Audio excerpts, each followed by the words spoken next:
Welcome to Social Commerce in Action. I'm your host, Daryl Wurzbacher. As you arrive, please introduce yourself in the comments. We'd love to hear from you. So over the last few years, I've been seeing big evolutions and changes from clients and companies in the space that are really looking to leverage and adopt the latest social commerce techniques and tools, from customer loyalty programs, referral rewards, auto ship loyalty, all sorts of different options, right? Affiliate programs. There's a lot of changes happening in the space. The goal of this show is to bring together thought leaders who really are out in the field, seeing what's happening in the industry and the broader industries, right? So adjacent verticals, direct to consumer, and really be able to understand, lessons that we can take and apply within our industry.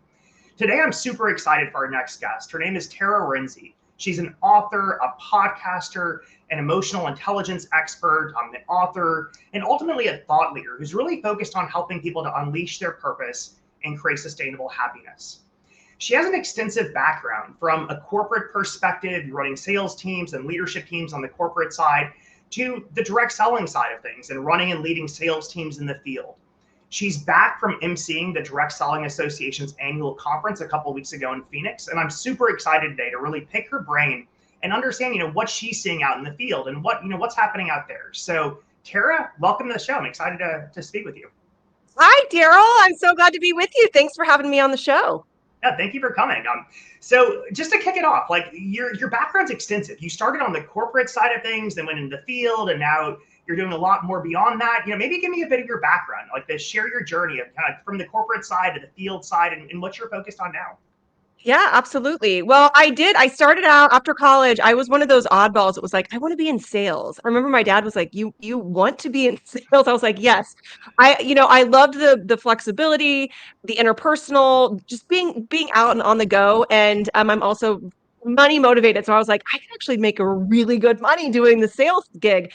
So I started in corporate and bumbled around for a couple companies trying to figure out where I fit in. And I ended up with a company called careerbuilder.com. And this was, early 2000s, late 90s, when job boards were really booming. And so I did national sales for them, went on to run a couple sales offices and sales leadership. And then I ended up doing consulting. I ran their national training programs. And then I had, I had two kids. And suddenly the corporate hustle and travel it was too much. But for us, my husband also has a successful career in corporate. And so we wanted more, we wanted flexibility. And so I was like, I'm going to do the direct sales route. And I remember people were like, you're going to do what? And for me, I wanted that flexible entrepreneurship. I wanted to be able to sell. I wanted to be able to lead teams, but I wanted to do it on my time. I wanted the opportunity to have that income potential that I had in corporate America. And, so I always looked at that direct selling business like through that same lens that I looked at a corporate sales job for. And I showed up from it. I showed up in that role like I did in corporate from day one, and was able to not only replace my corporate income, but with more, but more flexibility, more time, and ended up building a multi-million-dollar business in the direct selling space. And I did that for years. And one of the things that has always been at the heart of everything I do is personal development, training, and whether it was in corporate sales or in direct sales, really giving people the vision to take the opportunity that is in front of them to create, own, and live the life that they deserve and desire. And so years ago, when my first son was born, my grandmother had left a note for him, and her advice for him in life was to be who you came to be. And so I really used this sentence in my sales business, in my direct selling business specifically. When someone would join the organization or join my team, I'd be like, this is where you can be who you came to be. Like, what do you want for your life? How do you want to create, own, and live the life that you deserve and desire? Because this direct selling platform is it. It's like the golden ticket in life. And so I used it with so much success, and I started sharing it more and more, that I wanted to take it to a broader audience and not just be confined to one organization, but to really help individuals align their passions and purpose in so many different ways. And, one of the things that I love so much about the direct selling industry is that's what this industry does. It allows people to align their purpose with their passions, whether that be health and wellness, whether that be makeup and skincare, whether that be, cooking. I mean, there's something for everyone in direct sales. And so it's been really fun to make this transition. And I've been keynote speaking, training, writing books now for the last, gosh, almost 6 years, 7 years in this space and in this role. So That's awesome. That's an exciting background. Now, so you've seen big evolutions then. So like kind of the changes in like consumer expectations, technology, what have you seen, as far as the evolutions in this space, we went pre-COVID, post-COVID, now, in some different place. Like, I guess, what have you seen that's evolved that people really need to be thinking about now, that's different from the past? yeah. Well, the industry does continue to evolve. I shared the story at the DSA as the MC of as a being a kid. I remember my parents had a Shackley business that they set up in our basement, right? And it was people would drop by and buy products. And then, obviously we moved to online where people were able to buy and sell online and we wouldn't have to carry inventory. And now, COVID really forced us though to move even further online and on platforms. And I think what the people who've done it best have remembered, how do we connect with individuals? How do we make those human connections? Which I think this live show is like the perfect example, right? I mean, yes, we still like to sit behind our desks and not have to always leave the house to do business, but how do we still create that curiosity and that human connection? So I think the best companies are still doing, they're doing a mix of it both ways. And we saw a huge pop with people with I was so impressed with the direct selling industry and the pivots that were made quickly. But we were also at a time where people were looking for ways to make money online. So we had this it was like kind of a perfect storm, right? Because we had this super captive audience of people like, hey, I'm sitting here, I need to make money. Maybe they never thought about doing the direct sales world before. And suddenly they were like, hey, this looks like a pretty inviting business model for me. And I could really do something that I enjoy. Um, but then we're all back out now. We're meeting live, and I think it's really fine tuning and finessing, doing a little bit of both. And I do think that human connection, the individual, creating that curiosity, I think more than anything is just so important to be doing both.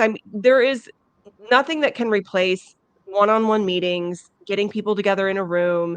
Um, we and being a keynote speaker and someone who's out on the road now all the time, like people they love it. They love getting together and having those one-on-one interpersonal connections. So I think it's kind of the best of both worlds. So how much of that do you see as like a company focus, right? Like, is it the company that's trying to develop those relationships, or do you see more of like from a company teaching the field to build those relationships online, offline? Like, where do you see the role of the company in that mix? I think the company just needs to be easy to do business with. Like that is the number one thing for everyone who comes into this space. Are they easy to do business with? Both as a field rep, is it easy for me to sell products and to recruit people and get them onboarded quickly? Whether that is through, the training packages, what the company's offering, how they're helping on the back end of, because it is kind of like business in a box, which is brilliant. I mean, you have your own business. Like moving to my own business, I mean, it's a lot, right? You're like, you have to build the website, you have to do all the stuff, where you sign up with one of these organizations and they can make it seamless for you to be in business on day one. And so I think providing people with the tools to make it easy to do business with is what's so key. And I do think the best companies are, they're not only providing training on how do you sell the product, in person, but how do you sell it online? I know I'm doing a training with an organization next month at their annual conference, where it's the mindset and the tools the field needs to sell live. So we're seeing more people go live. Like we're going live right now, but we're seeing it, people on TikTok, people on Instagram. There's the new Instagram threads. Like, where are people showing up and how are they creating curiosity? But there's a lot of mindset training that has to go into that too, because, not everyone's comfortable with going live on the internet. And, I mean, this is what we do. So we're used to it. You asked me to be on your show. I was like, yes, I can't wait. Like, this is going to be so great. But some people would have been like, oh my gosh, I don't know how to do that. I'm terrified line. So I think it's, giving them the tools and the mindset that they need. And, the direct selling industry does personal and professional development better than what I have seen in most corporate environments. So you see it really as like the company is really in that role of like helping to train and teach the field how to grow themselves, how to do the mindset training, like you said. Like when you say mindset training, what does that mean? Is it really like building the confidence around, like what, I guess I need to unpack that a bit more of like what you try to teach the field and what are those aspects? Yeah. So I'm an emotional intelligence practitioner. So everything that I teach and train on really has this background of, how do we choose to show up? Not how do we feel that day? Not, I'm not in the mood for this, or someone hurt my feelings, or like, how are we showing up? How are we presenting ourselves with confidence? If you're not confident, no one's going to be confident in the organization. No one's going to be confident in the products. We've all been to that restaurant where you ask the waiter about the special and they're like, I don't know, it's just not. And you're like, oh, okay, well, I'm definitely not going to order the tilapia. I can tell you that much because you did not sell me on it all. Where if they present with confidence and are so excited about it, you're like, oh my gosh, I can't wait to try this. Like, you're so excited. So I think that, above and beyond, if you can have the best products and the best services, but if you don't have people that are showing up confident about themselves, about the organization, and so much of it, a lot of people don't have that mindset training or that emotional intelligence training to be able to show up as the best version of themselves. And how do we handle, business situations that go right? How do we handle business situations that go wrong? And so a lot of it is just that mindset training of, one, your business is not going to be for everyone. Not everyone's going to join it. In fact, probably 8 to 9 out of 10 people are not. They're not even going to want to be part of the organization, and that's totally okay because there are going to be those 1 to 2, and that is your entire mission, is to go out and find those people that you connect with and that the organization connects with. But that requires, people to get used to a lot of rejection. And if people didn't grow up in sales and they haven't had that background, that can be a really, really hard thing to overcome. And so I think arming them both with, how to sell the product, how to present the opportunity, and then how to do it in a way that feels good to them. So, and there's different types of people that work for different, everything works different for other people, right? Some people are really successful at doing online sales. Some people are still really successful doing in person. As long as the business is working and continuing to do it, great. But what if they could learn how to go and dabble in some of the other areas? It would open up a new, field of people out there that they might not be currently reaching. Totally makes sense. And so you mentioned like the in-person events and like going more and more to different in-person events. Like I know that's a common question I talk with other owners about, like getting people back into events. And have you found like, do you have any tips or techniques or things that have worked with companies you're working with to get people back in-person events, or kind of what are you finding with that? Yeah. It is really interesting because I remember even we kind of had to pick up after the initial round of COVID. And those were some really big events that I did that summer. And then, of course, we had the second wave or whatever it was, and they shut everything down again. And then I feel like it's been a slower draw up to get people to the events. But I think the more events you have, the more people are going to go. So you have to create a lot of FOMO, of like the fear of missing out, of like all the excitement on what they're going to get. So I think, making the events irresistible, not only from what they're going to learn behind the scenes, but also, are you bringing in expert speakers? Are they going to actually get training and ideas that they can take and then go back and put them to work? I mean, yes, we all like a good time, but it has to be more than just that. I think recognition is a huge part of these events. People love to be seen, they love to be celebrated. The team building, the interpersonal, I think all of those things, but then coming up with incentives on whether that be, hey, doing incentives before the event on how they can get part of their registration comped, or maybe they get a hotel night, or maybe they get invited to a VIP experience. A lot of times they'll be like, hey, we're going to have you in to speak. And then we want you to be part of the VIP experience that only the top performers get to come to the meet and greet or whatever. I mean, people love those ways to earn more and, again, to be seen and recognized. But the other thing that's really curious that I've seen a lot of organizations do is, in addition to their annual event, they're doing a road show. And they're meeting people where they're at. So maybe they're doing, 5 cities that kind of different people can come from, and that brings a whole different group of people who maybe couldn't afford to go for a whole weekend, or didn't, couldn't maybe figure out their real job, or where they go 40 hours a week, and to get to their side hustle and to balance their family.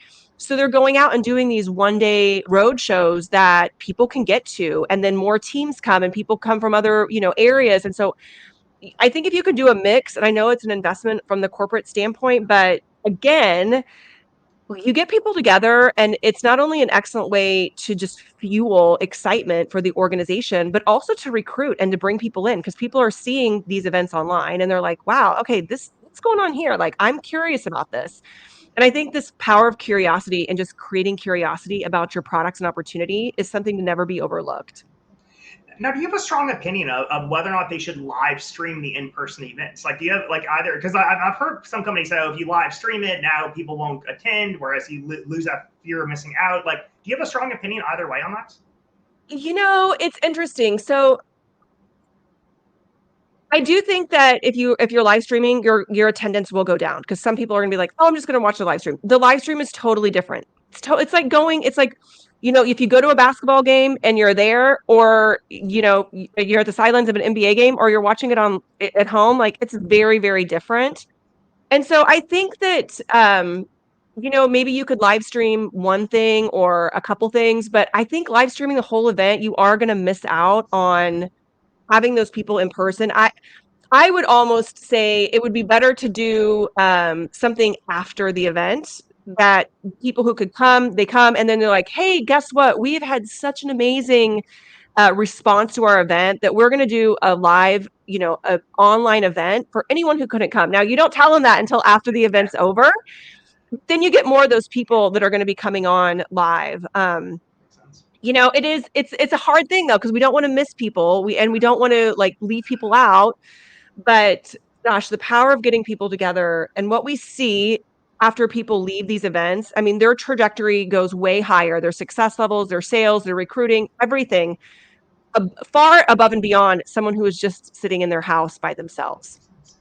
I've heard the same exact stories. That's why I was kind of curious what your perspective was there. So you have such an extensive experience with the field. I'm also curious, like you're seeing, the evolution of companies, adopting different social commerce strategies, different tools, different solutions. What are things that the company should be focused on to attract new sellers? So I know everybody's talking about that. How do you attract sellers? What do you see are those kind of key things companies should be focused on to attract sellers? Mhm.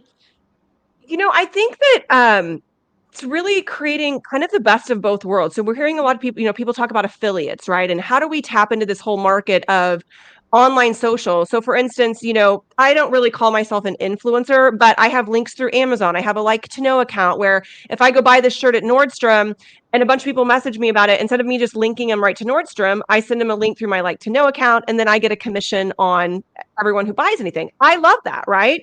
Um, and so I think having several different ways that people can sell your products, or, if they want to build, not everybody wants to build a team. And I think that one of the things that we get this is what I hear, is that sometimes people come in and they don't want to have to deal with, oh, well, they're going to put me into a big vertical with a big team and people are going to call me all the time and want me to do this and push me to recruit.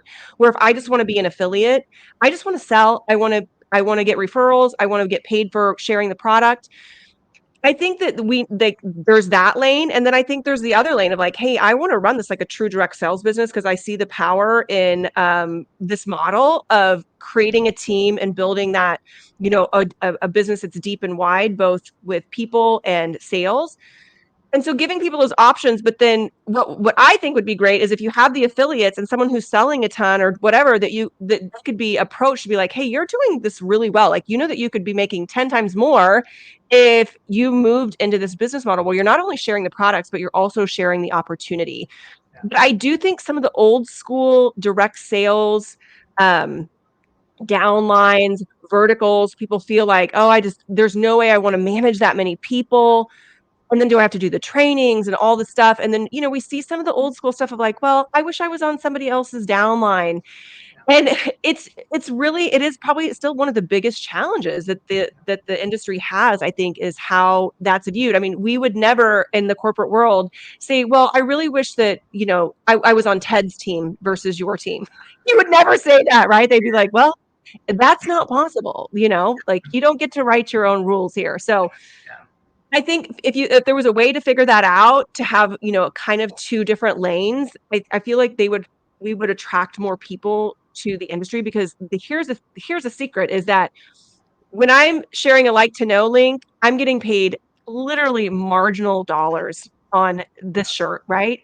Where direct sales companies pay 25 up to 50% or more on one sale, like that's really attractive. And I do know several influencers who have been able to go both routes, and the direct sales products that they share they make a ton of money on because they're making a very, very high commission on it, but they're not being required to lead a large team of individuals. Totally. And that's exactly what I'm hearing and seeing as well. Now when you talk about the selling approach, because I've also kind of talked to companies that if you get rid of the opportunity side, you say just the selling approach. I've seen companies talking about how like, affiliate is like passive, like the like to know, you're sharing a link versus like out there actually selling and building value around, these very expensive, linens or, how do you see that difference? And how do you think about that? Again, it's two very, very different business models. And I do think the original direct selling business model of not only sharing products, but also opportunity, I feel like there's always going to be a space for that because there's a whole group of people who just want to share products. They just want to sell. So give them that opportunity. But there's a whole other group of people who do want community. Yeah. And I think that one of the things that I've always seen in this space is people join for community as often as they join for passive income. Yeah. They want to be part of something. They want to be seen. They want, we age up in life and it's hard to find a community of people that we actually feel like we're making a difference in and that we're making an impact in. So, I mean, I don't think it's ever going to be one or the other. I think it's going to be about figuring out the two models and allowing people to choose which way they want to go. And I do think the other thing is I think there would be a lot of people who would come in thinking, I'm just going to sell, but then would be like, okay, but now I've got a lot of people asking me about this. And I'm a smart enough business person to know that if I expanded this business model to not only being able to sell, but share the opportunity, there would be, dollars there as well. Totally makes sense. Now in terms of the companies then that you're seeing, as far as like you said, they need to focus on making it easy, right? So making it easy, having different options, so kind of they can kind of do what they want, right, as an individual. What do you see as far as like tools and technology? So I know like you mentioned like you use like to know, you use a lot of different solutions. Do you kind of push the companies that hey, use what's already out there, like leverage LinkedIn Live, Facebook, or not LinkedIn Live, but like Facebook, TikTok, the different lives? Or do you look at it and say, as a company, they really should be adopting different technologies? Are there any technologies you're seeing that are really moving the needle? Or I guess, how do you look at that? Yeah, well, the technology that you guys have, what do you call it? Comment to buy, what Wayroot, do you call it? reply to buy. Wayroot, reply to buy. Brilliant. This makes it easy for the seller, right? They go on, maybe you should just tell them real quick what we're talking about. It's Wayroot. one of the apps that our parent company actually have released is an app called Wayroot. It allows consultants to basically take their personal inventory, sell it on Facebook Live, and then we connect into the comments to do comment selling. So somebody can say sold 123, it automatically messages them an invoice. So it makes it very, very easy to do that transaction. Right. So any tool like that is brilliant. And if that tool then could even be incorporated further into the backend system, which as we know, the technology is changing so rapidly, so fast. I remember, when I first started in direct sales, we didn't even have an app. And then we moved to an app and it made, I was doing in person, I was selling jewelry. The app made it so seamless because I would leave the party and I wouldn't have to come home and input 15 orders or 20 orders in that night. Orders were in because everything was done seamlessly on the app. So any sort of technology that makes it easier for the seller, for the business person is brilliant. The way we're awesome. And so one of the things that I try to do, just because I'm out speaking on, how do you show up live? How do you, put yourself out there to create the curiosity and get the sales? But when there is technology in place that helps people do it seamlessly, faster, easier, that's even better. So apps, things like that make it easy. Having a seamless app that's, super easy for people to do. I think a pretty easy compensation program that people understand how they're going to get paid. Everybody wants to know, how am I going to get paid? When am I going to get paid? It's a very, very important thing. And the minute that someone doesn't understand how they're making money, they're never going to go all in. So I think, where are the accelerators in the compensation program? Do people understand that? When I was leading a direct sales team, that was one thing. When I would see someone, $200 away from unlocking an extra 5%, 10%, I would call them no matter if they were on, my first line or on line 8 or 10, because I would be like, hey, did you know this? And it was interesting. So many times they didn't know. They didn't know, like, what? I didn't know about that. So I think, having often compensation calls where people can pop in and find out how do they maximize the program, but make it easy too. I mean, I remember a company had asked me to consult with them. It was like, I guess it was probably like a year or so ago. And they sent me their compensation program and I printed it out and I was just like bamboozled. And I understand compensation programs pretty well. And I was like, this isn't going to work. No one's going to do this because it's not easy. It's not simple. So whether that be technology, uh, compensation, any of that, keep it simple. Keep it so simple that people don't even have to think about it. They just know, oh my gosh, if I sell this widget, I'm going to make $25 every time I sell one of them. Which totally, I mean, that's actually one of the things I've been seeing. Like everybody's talking about that exact thing, which is how do you simplify comp plans and make it easier to understand? And so from your perspective, like that trend towards simplification is a positive trend and from a field perspective, because it makes it easier and you understand what's actually happening then. Yeah. Compensation programs, I've been in sales forever. And so just so you know, I mean, the compensation programs we had in the corporate world were also tricky. I mean, we had one that took people a while to grasp because it was built on starting in January and then the revenue continued to build. And so it was very, if you got a slow start, it was very hard to catch up. Um, but the compensation program was also very effective because if you got ahead, you could make a ton of money, but it took people a while to figure it out. So I do think that, the easier you can make it, the better. But I also understand that, hey, it's sales compensation and it is what it is, right? I mean, whether you're in the corporate world or in something like this, like there's different things that have to go into it to make it work. But as simple as you can keep it and people understand how they make money, that's the most important thing. That's awesome. Now we only have a couple minutes left. I wanted to kind of get any other things we haven't talked about. Anything else on your mind that you think companies should be focused on, or things that the companies aren't necessarily focused on that should be? And maybe that's something we haven't really like. Are there areas that people really should be focusing more on that haven't, or any other thoughts that you have just in closing that we haven't been able to cover yet? Mm-hmm. The best organizations I see have a real focus on field development and bringing those people together and something to rally around and something to get people excited about. And so I think the more that you can, you know, get out to the field, create events that the field want to be part of, give them things to get excited about, whether that be, monthly subscriptions or new products. We used to see in the industry that we would launch products like twice a year. I think giving people new things to talk about is so great, especially if we're wanting to continue to get people to go live, to use social selling. Let's give them something to talk about, right? I mean, now granted, you could just go break all the products up and talk about them each week, but always when there's a new incentive, when there's something exciting, I think that it makes a huge difference. And then again, just the power of recognition, I think in this industry is so important, and that you're giving people recognition the way they want it. Not everybody wants you to go blow up their social media, right? They might just want a video or a phone call that says, hey, you're doing a great job. So I think that, meeting people where they're at is so important, but we will never outgrow the power of getting people together. And when we people together, the interaction, the sharing of ideas, the confidence, the relatability, the community, all those things I think make a huge difference.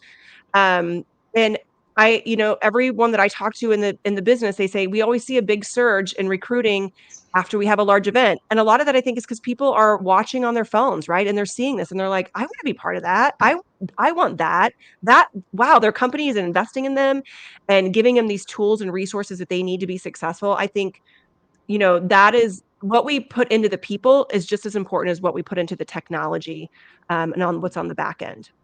I love Because that. And we're only as good as our people. We really are. I love that. And that's really the theme that I've heard from so many successful direct selling owners and businesses is exactly that. It's the focus on the field, bringing the field along, and really a partnership. And when that breaks down is usually when it's not as successful. So Yes. I appreciate Yeah. your insights, Kara. Like it's been great chatting with you today, and I appreciate you coming on the show. Oh, well, I have loved being on the show, and I'm excited to forge some new friendships and business relationships with you. I know I love what you guys are doing, and definitely will be sharing those with my clients. Yep, you as well. I'm looking forward to working with you as well. So thank you for coming, and yeah, you all take care.